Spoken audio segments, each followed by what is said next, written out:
Good morning, everyone. Firstly, let me thank the organizers for inviting me here today. This is my first time actually to the World Brand Congress, so it's nice to meet some of you here and also to learn of this very important platform. It's also worth momentous that this event is occurring on the back of Singapore's 50th anniversary, because besides being a nation, Singapore is, of course, in its own a very successful brand name.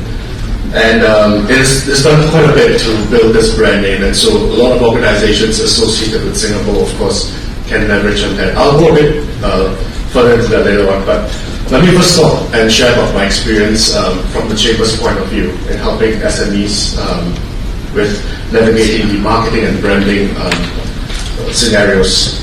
So for many of the SMEs who I meet, marketing and branding is an element that they have not been very familiar with. They have no idea how to tackle it, especially for the small and micro enterprises. They really don't have the resources or capabilities to carry out any strategic planning in marketing or branding. So it's a real challenge and a very unique one at that. So for those of you operating in Singapore, you will of course be aware of the various government schemes that are in place to help SMEs, from the productivity and innovation grants to the various, the list just goes on and on.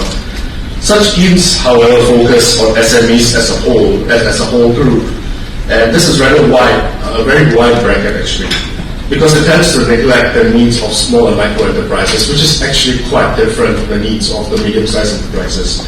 So like I said earlier, some of the small and micro enterprises really don't have the resources or capabilities to tackle branding or marketing.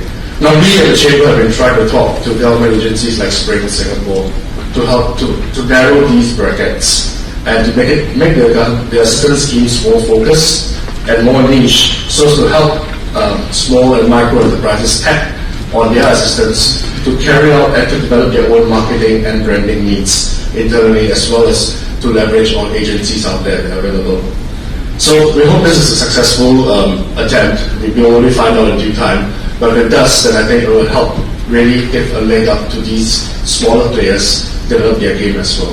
For now, in the Chamber, and I'm sure there are many other many other industry organizations out there that help out its members as well accordingly. We use our resources, our platforms to help our members, small and medium as well, to leverage on them and to develop their own marketing needs. So we have various marketing symposiums. We have various marketing collateral where we highlight our members as well, so that they can get the exposure that they need to the right target markets. So these are initiatives that we take in the Chamber, and I'm sure there are many others out there as well. But I just want to talk a bit about Singapore as well as the brand name, and how perhaps we can take a leaf or two out of Singapore's book to see how we can develop our own brands as well.